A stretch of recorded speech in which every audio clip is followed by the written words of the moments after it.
we shall see. More to come. But we're going to move on to the next topic. And when we talk about the playoffs, we talk a lot about the fourth quarter. We talk about the last shot a lot. And a lot of that is because of LeBron James and his unwillingness to take the last shot. And throughout the years, we've all wondered why. Why does LeBron James not want to shoot the last shot? And of course, he's still yapping on Mind the Game. And he uses this podcast in order to create narratives or to dispel narratives. So either way, LeBron James wins in this case. And in this episode of Mind the Game, I think this is the 6th episode. It's last week's episode.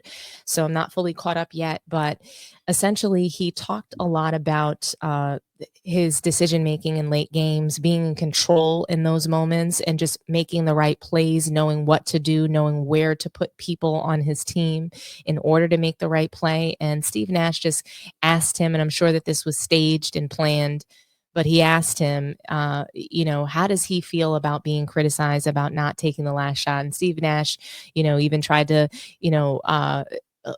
just sympathize and say, it always really bothered me that you were criticized for that. You're always going to make the right play.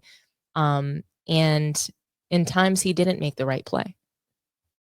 That's the bottom line. LeBron James has been scared to take the last shot since high school. Scared to take the last shot since high school. When he was shooting all those bricks in the first title run, he had to pass it to a guy that was under 5 feet tall to make a bunch of threes and win the game for them. Same thing for the next few titles. Drew leaves the team and LeBron loses.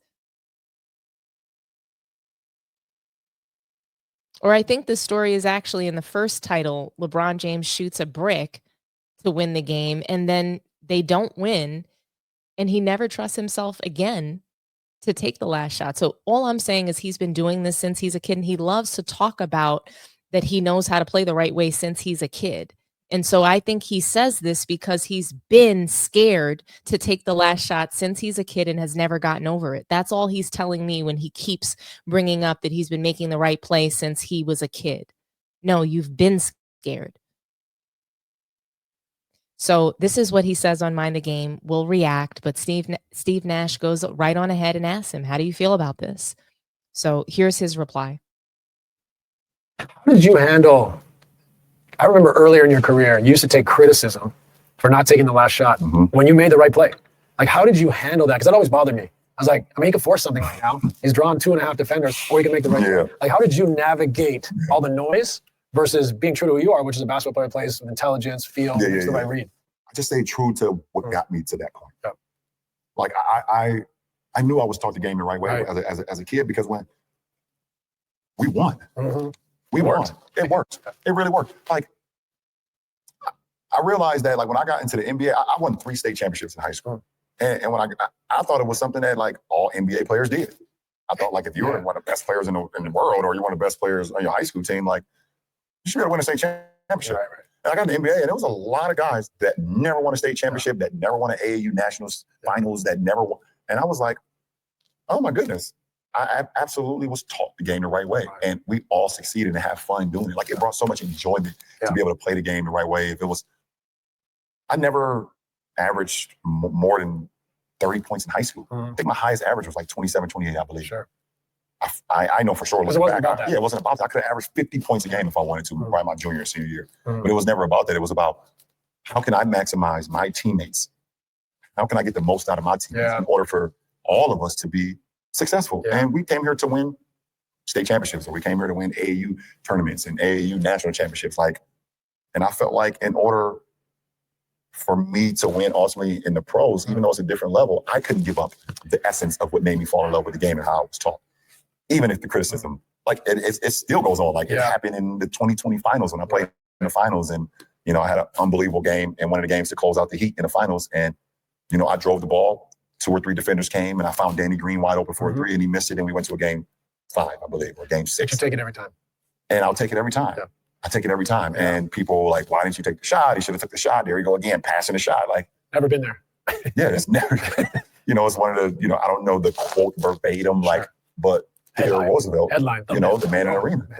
The man in the arena. It's like one of my favorite quotes about being mirrored with dust and everything. And it's always the guy that's not in the arena is the one that's the loudest and talks the loudest. But You've never stepped foot in an arena, so how can you ever challenge what I am doing? It's like, you know, it's a cool. You never step foot in the arena, so how can I challenge what you're doing, LeBron? So I've never been on an NBA floor, but I'm not allowed to have an opinion. Guys, we're spectating the sport. I think anything that you do that's reliant upon people paying for it and consuming it, those folks are going to have an opinion and they have the right to that opinion. So LeBron James thinking that people who watch the game shouldn't have anything to say, like, are you insane? That is gaslighting at its finest, guys. I just want you to know LeBron James is one of the biggest gaslighters in the entire world. We've never seen an NBA player gaslight the way that LeBron James does. Telling us, oh, because you're not wearing an NBA uniform, you don't know anything. Really? But you knew everything before you got to the NBA because you were taught when you were a kid. Miss me with the bullshit. LeBron James is just insufferable. He's a narcissist. He's insulting to NBA fans. He's basically telling us, hey, you're stupid because you've never put on an NBA uniform. You don't have an opinion. You shouldn't have an opinion. You can't tell me anything. I know what boxing out is. You don't do it. I know what you need to do in order to defend. I know what sliding your feet is. You don't do it. I know what traveling in the paint is. That's what you do in order to get your points. But I guess we're just not allowed to have an opinion. Please. LeBron James just doesn't want anything but praise and accolades. If I was praising LeBron or if anybody's praising him, then that's totally fine. I wouldn't be told that I don't put on an NBA uniform, so I couldn't make that statement. It's only with criticism that people are told that. Absolutely ridiculous. LeBron James doesn't take the last shot because he's scared, guys, and he's always been. If it's a driving situation, he's scared to go to the free throw line because he's going to miss them. We saw what he did when he tried to be cute shooting with his eyes closed. He bricked that one too.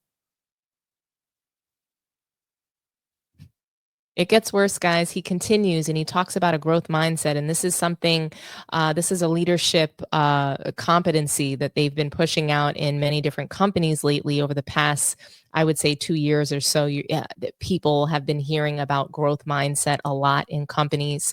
And it's been, really interesting.